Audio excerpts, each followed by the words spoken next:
Lahat po tayong mga tao, lahat ng nilalang, gustong mapagpala at isang buhay na mapayapa.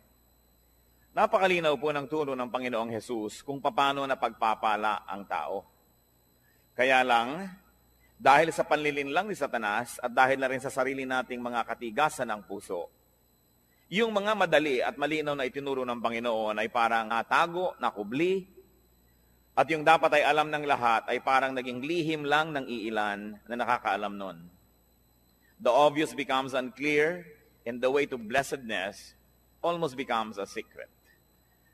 Sabi po sa pangalawang Korinto 4, 2 Corinthians 4:4, the God of this age has blinded the minds of unbelievers.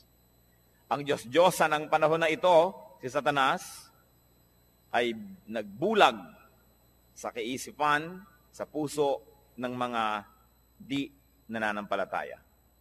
Acts 28, 26-27. Go to these people and say, you will be ever hearing, but never understanding. You will ever be seeing, but never perceiving. For these people's heart has become calloused. They hardly hear with their ears, and they have closed their eyes.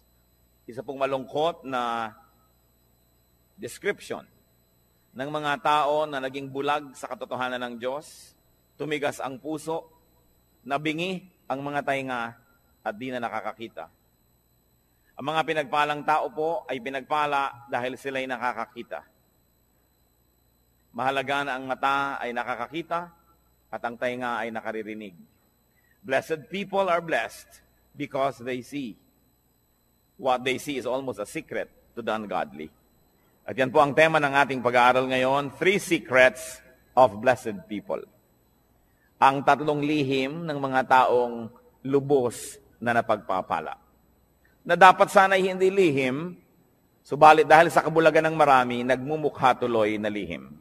Luke 6:37-38. Ang nagsasalita po dito ay ang Panginoong Hesus. Do not judge, and you will not be judged. Do not condemn, and you will not be condemned. Forgive, and you will be forgiven. Give, and it will be given to you. A good measure, pressed down, shaken together, running over, will be poured into your lap. For with the measure you use, it will be measured to you. Narito po at mahuhukay sa ilang mga pangungusap na ito, ang pinag-uusapan nating 3 lihim ng mga taong tumatanggap ng pagpapala. Sabi ng Panginoon, huwag manghuhusga ng kapwa at nang di kayo husgahan. Magpatawad at nang kayo'y mapatawad din. Magbigay at nang kayo'y mabigyan din. At papaano po ipinakita at ipinaliwanag kung paano daw tayo bibigyan kung tayo mapagbigay? A good measure, pressed down, shaken together, and running over. Siksik, liglig, umaapaw. Ang ibubuhos daw sa kandungan nung bibigyan. Paano po kandungan? Nung araw po, lalo sa Israel, pag bumibili kayo ng trigo o bumibili kayo ng mga kung ano-anong mga grains, mga butil, may mga madadayang tendero, ang galing ng pulso, na pag nagsasalin sila nung mga butil na ito dun sa sukatan, kumbaga sa salop, ang galing nilang magpasama ng hangin, kaya tuloy maraming mga hangin sa pagitan ng mga trigo, konti lang pala yung laman, mukhang puno na. At mabilis nila yung isasalin sa yung sisidlan, para huwag mo nang mabigyan ng oras na yung trigo na yun ay bumaba. Kasi pag tumagal, bababa yun Malalaman mong may kulang pala sa sukatan. Yun daw ibibigay ng Panginoon, tama ang sukatan, tapos siniksik pa, inuga-uga, para lalo pang bumaba at madagdagan pa uli pag nagkaroon na naman ng espasyo, at umaapaw. At dahil po nung araw, ang tao, lalaki at babae, mahahaba ang mga damit. Pag may binibili kayong mga trigo, wala naman kayong dalang paper bag, wala naman kayong dalang grocery bag, hahawakan nyo ang laylayan ng mahaba nyong damit hanggang makarating sa may gitna ng inyong hita ang laylayan na yon, at para kayo ngayong may malaking-malaking bulsang hawak, doon ibubuhos yung pagpapala. Kaya sabi, it will be poured into your lap. Napakagandang makita na yung binigyan ay hindi nagreklamo, nung sukatin niya sa bahay ay hindi kulang, kundi sobra-sobra pa. At narito po yung 3 secrets of blessed people. Pwede rin natin sabihin ito na 3 steps of blessedness. Unang-una pong daan tungo sa pagpapala ng Diyos, do not judge. Huwag manghuhusga ng kapwa. Tingnan po natin sa dictionary ang ibig sabihin ng to judge. It is to form an opinion or to pass judgment on someone. So makikita po natin na yung palang lumilikha ka ng yung mga iniisip tungkol sa isang tao, sinasabi mo na siya ay ganito, siya ay ganon, hindi mo pa naman lubusan ng unawaan, yan ay isang uri ng judgment. Pag may nagsumbong sa iyo tungkol sa isang tao, hindi mo pa natin ng panig kung isinumbong, takbi ka na agad sa nagsumbong, isang uri ng judgment. Binabalitaan ka, hindi mo naman nalaman kung anong paliwanag ng kabilang partido, bumuo ka na agad ng pasya kung sino ang tama at mali, sino ang masama at mabuti, isang uri na naman ng judgment. Huwag daw manghusga. Matthew 7:1-2, ang Panginoong Jesus, sabi niya, do not judge. This is another echo of what was said. For you too will be judged. For in the same way you judge others, you will be judged. And with the measure you use, it will be measured to you. What will happen if you judged? Ano pong mangyayari pag tayo naghatol sa kapwa? Malinaw ang sinabi. You too will be judged. Pag ikaw ay humatol, hahatulan ka rin nino ng tao at ng Diyos. Di po ba't pag may mga sinasabi sa iyo, dapat malinis ang bahay mo, dapat ganito ginagawa mo, dapat ganyan ka, sasabihin ng iba, bakit ikaw? Kasi ikay humahatol, hahatulan ka rin. Pero, ang mas masakit doon, hahatulan ka ng Diyos. At yun ang mabigat na lahat. At ano naman po ang problema kung hahatulan tayo ng Diyos? Well, you will be found guilty. Tiyak na tiyak na pagka Diyos ang naghukom sa atin at tayo'y sinukat, tayo'y kulang, tayo'y tinimbang, siguradong tayo'y kulang.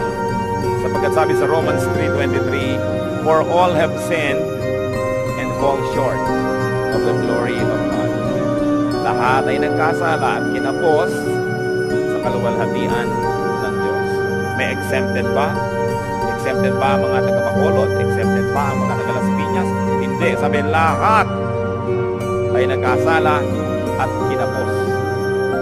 Romans 3:10-12, as it is written, there is no one righteous, not even one. There is no one who understands, no one who seeks God. All have turned away, they have together become worthless. There is no one who does good, not even one. Sa tingin ng langit, walang gumagawa ng tama. Lahat ay nagkakamali, panapanahon lang. Kung minsan ay tamang-tama ka ng 2 araw, sa pangatlong araw, nadapa, may mali na. Yung mga iba, hindi na talaga tumabangon sa pagkakadapa, permanente nang nakadapa. Sobra nang nasanay sa pagkakasala. Wala daw nakauunawa. Pero sasabihin natin, hindi po ba may ginagawa kaming tama? Subalit sabi rin sa Bible, ang pinakamagaganda at pinakamalilinis nating gawa ay para lang basahan. Kung ito ay hahambing sa kalinisan ng Diyos, kulang at kulang pa rin. Walang maaaring magyabang. Sasabihin niya, ako'y tama, so pwede na ako ngayong manghusga ng iba. Ako'y maayos, so pwede ko na ngayong hatulan ng ibang hindi maayos. Sapagkat maaaring maayos kayo ngayon, hawak niyo ba ang bukas? Nakatitiyak ba tayo? Napakarami pong narinig ko nung araw, mga magulang, kung pintasan yung mga anak na dalaga ng kapitbahay, ng mga tagarong kabilang kalye. Pagkatapos, lumaon yung mga sarili nilang anak na dalaga, ang mga nakapariwara. Wala na sila ngayong masabi dahil nauna na ang paghatol nila doon sa iba. Sabi pa naman, kung anong panukot mo sa iba, ganun ka susukatin. Sobra kang mahigpit sa iba, magiging mahigpit din sa iyo ang Diyos. Yan ang problema pag tayo po'y humahatol agad. Genesis 6:5, nilikha ng Diyos ang tao, kutakot-takot ang kasalanan at mga kasamaan ang ginawa ng tao. The Lord saw how great man's wickedness on the earth had become, and that every inclination of the thoughts of his heart is only evil all the time. paano naging kasama ang puso ng tao na wala siyang hinahangad, iniisip, kundi ang gumawa ng kasalanan. What will happen if you did not judge others? Well, you did not be judged. Yun ang blessedness. You will not be judged by people. Kasi hindi ka mapagsasabi, bakit ikaw? Bakit ikaw? Kasi wala kang mapinibitawang mga salita na mahamak sa iba at tumahagot sa iba. So bakit kasi silipin? Pero ang mahalaga, God will not judge you. Hindi ko po alam kung naranasan nyo na mga kapatid, mga kaibigan, na talagang may ginawa kayong masama, talagang mali, tapos huling-huli kayo at wala na kayo talagang maikakatuwiran. At ang kailangan nyo na lang talaga, awa ng kapwa. Ang kailangan nyo na lang talaga, maunawaan kayo, patawarin kayo. Kung tayo nalagay na sa ganung mga kalagayan, alam natin kung gaano kahina ang posisyon ng isang taong may kasalanan. Kaya ang inaalok ng Panginoon, patawad. Napakataas ng Diyos. At sa kanyang kabutihan, sa ating mga kabiguang siya'y abutin, ay minarapat niyang dumukwang, yubuko at tayo'y abutin. Lumilinis tayo, hindi dahil tayo malinis, kundi dahil tayo'y pinapatawad lamang. Kaya tayo na tumatanggap ng patawad ng Diyos, sino tayo para hindi magpatawad ng iba? Tayo na nangangailangan ng kanyang kabutihan, sino tayo para hindi maging mabuti sa iba? Napaka-importante mga kapatid. You want to be blessed? Let God. Pero araw-araw, gaano karami ang inyong binibitay? Gaano karami ang ating ipinapasilya elektrika, binibigyan ng lethal injection? Gaano karami ang sinisira natin ng puri, ipinapakulong natin, sinasaktan natin dahil sa ating mga bibig? Hindi nyo pa alam kung bakit nagkagulo yung dalawang tao, may kakampihan na kayo agad. Pag may nakagalit ang inyong anak, ang inyong kapatid, ang kapatid nyo, anak at anak, lagi ang mabuti at ang laging masama ibang tao. Wala pa akong nakitang magulang na yung anak niya nag-drugs, napariwara, gumawa ng mga masama, nasasabihin niya, naku, masama ang anak ko. Wala. Laging nahawa sa masasamang kaibigan. Yung mga magulang naman, nung sinasabing masamang kaibigan na yun, yun din na sinasabi nun, ako yung anak ko na influensya lang itong kapila eh. Kailan tayo magbubukas ng mata para tanggapin ang mga kamalian, mga kahinaan natin at ng mga mahal natin sa buhay? Kampi-kampi. We judge people immediately if they cross the path of those people that we love. Kaya yung pong emosyon, madalas yan bumubulag, sumisira sa isang malinaw na pag-iisip. Nakita niyo po sa mga hukuman, bago patawan ng hukuman mag-isang nasasaktan, kailangan mo nang matinig ang magkabilang panig. May saksi ang umuusig, may saksi naman ang nagtatanggol. Pareho silang bibigyan ng panahon, susuriin ang kanilang mga sinasabi. Pero tayo po ba ginagawa natin yon o napakabilis nating gumawa ng mga conclusion, ng mga pagpapasya tungkol sa iba nating kapwa? Remember, pwede naman kayo mag-judge, okay lang yon. Just be perfect so that you will not be judged. But as long as you have sins, as long as you have errors and weaknesses, be kind with your judgment because you will need the same kindness to be applied to you. Do not judge if you want to be blessed. Ngayon po yung verse 37 ng Luke 6 na binabasa natin, forgive and you will be forgiven. Pangalawang hakbang tungo sa pagpapala, second step to blessedness, forgive. Magpatawad. Ano po bang kahulugan sa diksyonaryo ng forgive? It is to stop blaming. Tigilan na ang paninisi or to absolve from payment. Huwag nang singilin pa. At hindi pinag-uusapan dito ang pera o utang. Mabuting malinaw. Ang pinag-uusapan po dito yung mga utang sa loob na nasaktan kita, sige na, huwag nang singilin. Nagkamali ako sa'yo, sige na patawarin. Nagkulang ako sa'yo, sige na punan. Do not collect or take revenge. Balance the sheets. Kung meron pong metro, sige na, i-return na yung reading sa 0. Huwag nang matuos. Magpatawad. Gaano po sa ating karami ang may dala-dala dito sa puso na lason? Asido. Dahil hindi tayo nagpapatawad ng kapwa. Mga misis, na pinagtaksila ng inyong mga asawa once upon a time, napatawad nyo na ba? Kasi kung hindi pa kayo nagpapatawad, kahit pa nga kayo yung agrabyado, magiging dalawa ang pagka-agrabyado nyo. Kasi, hindi rin kayo patatawarin. Na bagamat hindi kayo naging taksil na asawa, maaring may iba naman kayong ibang kasalanan na iuusig din sa atin ng langit. Kaya ang nagkataon ay pare-pareho lang tayong makasalanan. Iba-iba lang ang uri, anyo, hugis, kulay ng ating mga pagkakamali. Pero kung tutuusin, lahat din naman tayo ay may mga pagkakamali. At pag hindi kayo nagpatawad, kayo nagiging bilanggo ng taong kinamumuhian ninyo. Tuwing naaalala nyo siya, nawawalan kayo ng ganang kumain, nawawalan kayo ng ganang matulog, tumatamlay kayo. Pati sa pagnenegosyo nyo, nawawala kayo sa sarili, nagkakamali-mali ang sukli. Nalulugi pa rin kayo. Ipagpalagay na minsan na tayong nalugi, minsan na tayong nasaktan, minsan na tayong nahirapan. Pero habang di pa kayo nagpapatawad, patuloy pa kayong masasaktan. Kaya sa pagpapatawad, hindi lang yung taong nagkamali ang pinapalaya ninyo, kundi ang inyong mga sarili rin. Gaano karami ang dumating ngayon dito na may kinikim-kim sa puso na sama ng loob, galit, nakatanim na mga hinanakit. Sayang ang pagpunta nyo rito kung lalabas pa kayo sa pinto ng bulwagang ito na dala-dala nyo pa rin yan pauwi. Alam nyo po ba na kayo'y kinatagpo ng Panginoon ngayon? Hindi ito isang aksidente sapagkat nais niya tayong lahat palayain mula sa spirito ng hindi pagpapatawad. Kung ang Panginoong Jesus na walang kasalanan, hinampas, sinaktan, ipinako, pinagbuhat ng mabigat na troso, inalipusta, dinuran sa muka, binunutan ng bigote, sinampal, pinagsabihan ng mga masasakit na salita, sa kabila ng kanyang pagbuhay sa mga patay, pagpapagaling sa mga may sakit, pagpapakain sa mahihirap, sa kabila nun ay siya'y nagawa ng masama, subalit siya'y nagpatawad. Sino naman tayo para hindi magpatawad? Meron din naman tayong nagawang mga masasama. What will happen if you forgave? You will be forgiven.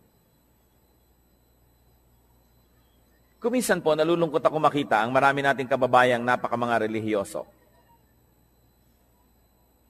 Nagpapapako sa krus, naghahampas sa sarili, hinihiwa ng blade ang mga likod, dumidi pa, lumuluhod sa munggot asin, naglalakad ng paluhod, pinahihirapan ng sarili upang mapatawad sa kanyang mga kasalanan. Hindi naman lihim ang daan tungo sa kapatawaran. Hindi sinasabi ng Panginoon na, para patawarin kita, pahirapan mo ang sarili mo, saktan mo ang sarili mo. Ano po ba ang Diyos natin? Sadistang Diyos? Na ikalulugod niya na makita na tayo nahihirapan, nagdurugo, nagpapawis ng dugo? Hindi siya ganon. Hindi hinihingi ng Diyos ang ating mga sakripisyo para niya tayo patawarin.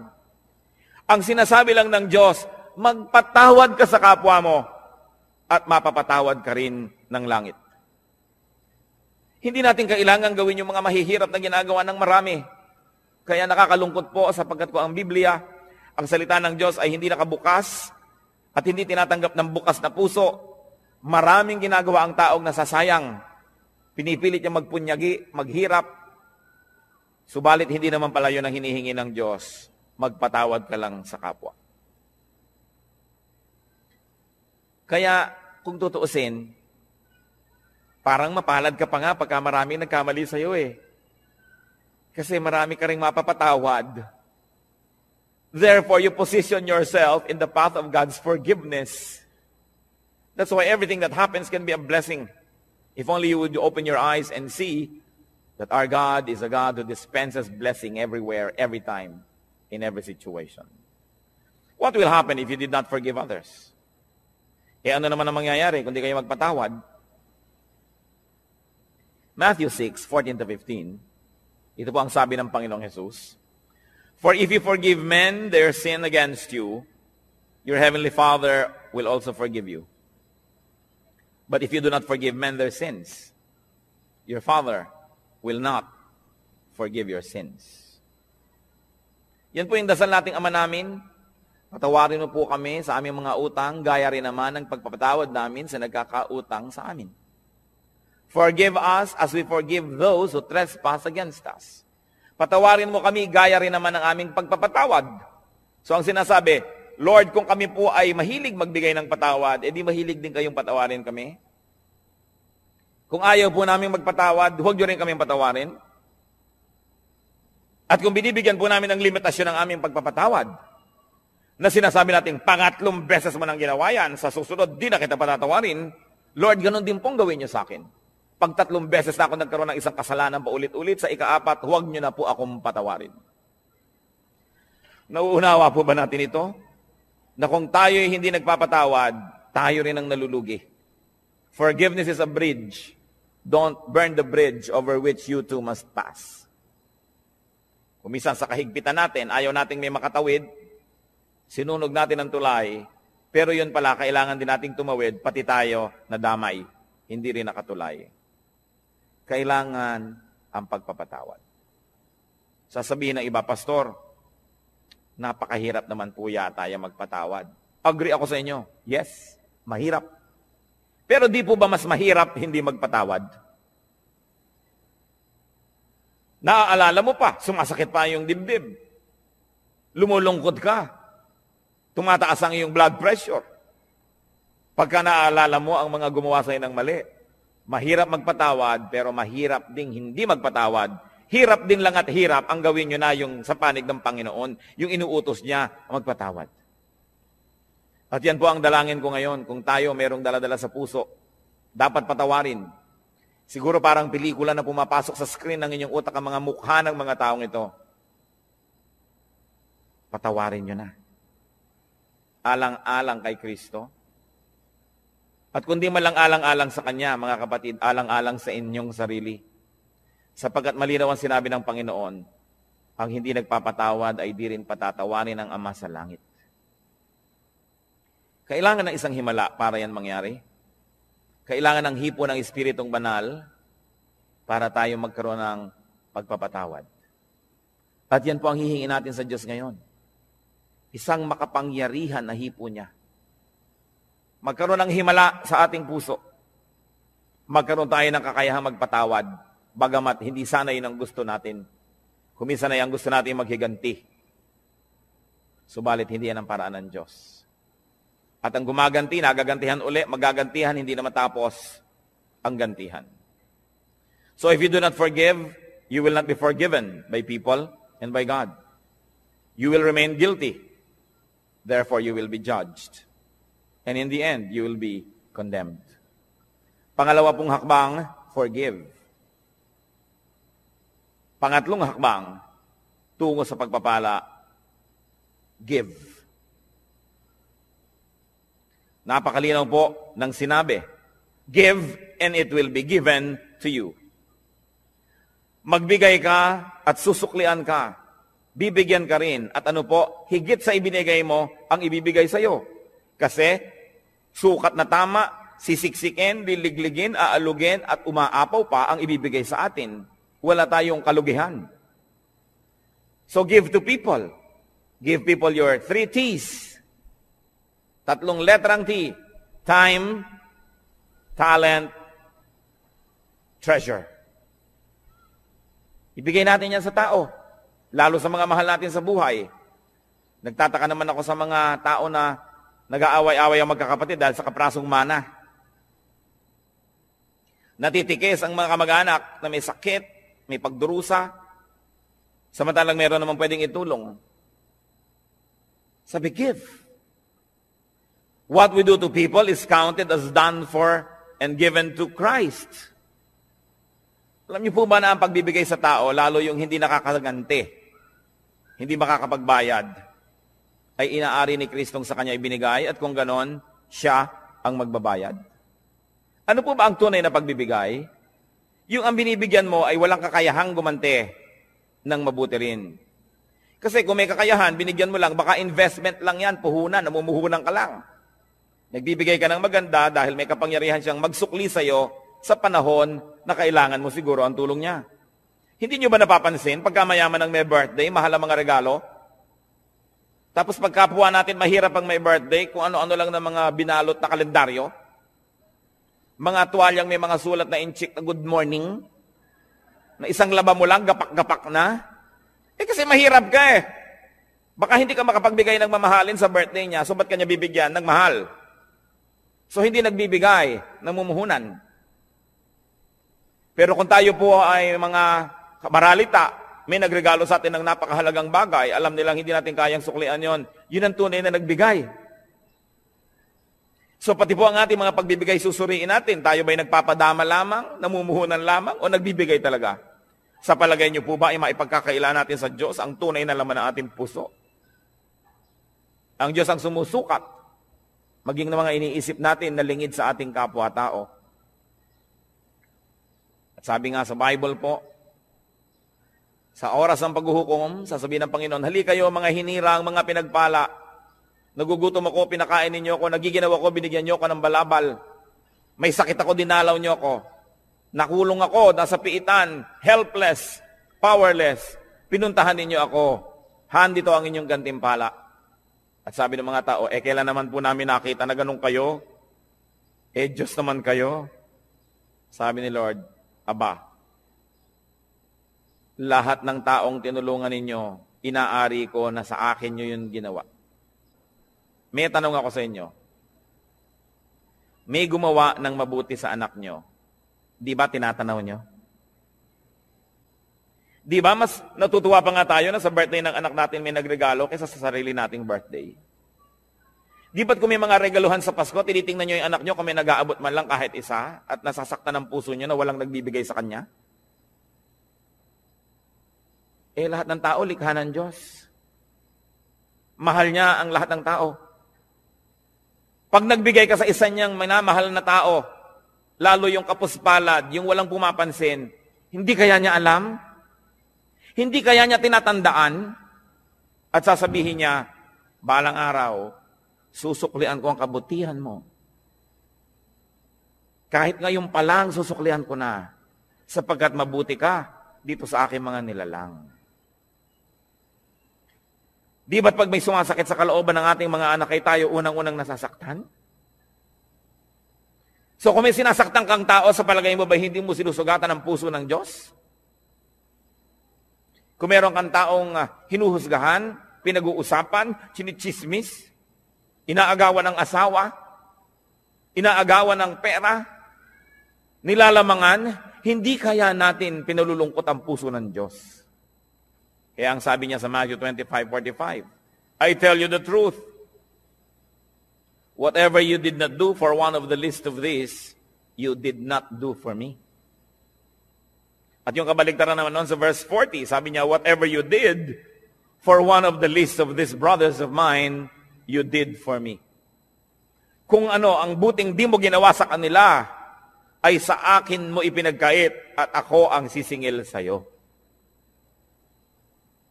At kung ano naman ang buting ibinigay mo sa kanila, ako ang tatanaw ng utang na loob na yon. Ako ang magsusukli. Lalo pangat walang nakapuri sa iyo, walang nakapansin, hindi ka binigyan ng plaque, hindi ka ipinagpagawa ng monumento. Ako ang nakakaalam ng lihim mong kabutihan. At sabi sa Biblia, yung ama na nakakaalam ng mga lihim na gawang kabutihan, ang siyang magbibigay sa atin ng pagpapala. Whatever we give to people, we give to God. And if you give to people, therefore you give to God, why will you not be blessed? Sasabihin iba, aba kailangan wise. Bakit ko bibigyan yan? Di ako nawalan. Yung iniipon ko ang nabawas. Gaano kahirap ba sa Diyos na ibalik ang gusto niyang ibalik? Kung gusto ba kayong pagpalain ng Diyos, may makakapigil sa Kanya. At kung ayaw kayong pagpalain ng Diyos, meron bang makakapilit sa Kanya? Kaya mahalaga po, yung kasiyahan ng Diyos ang ating inuuna. So we give to people, any people, the least of people. But we also give to Christ's workers. Whatever is given to Christ's disciples, whatever is given to Christ, workers and servants, is counted as given to Christ. Mark 9:41, sabi ng Lord, I tell you the truth. Anyone who gives you a cup of water in my name, because you belong to Christ, will certainly not lose his reward. Kausap niya po ang kanyang mga disipulo. Sabi niya, maski isang basong tubig lang ang ibigay sa inyo dahil lingkod ko kayo, hindi malilimutan ng langit yon at mayroon siyang gantimpala. Gusto nating matuwa ang Diyos, maging mapagbigay tayo sa kanyang mga lingkod. Hindi lang sa mga pastor. Kumisan nga yung mga pastor, marami nang natatanggap yan ng mga regalo. Pero yun bang mga singer?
We were destined to chase, and there are countless, most countless miles to run.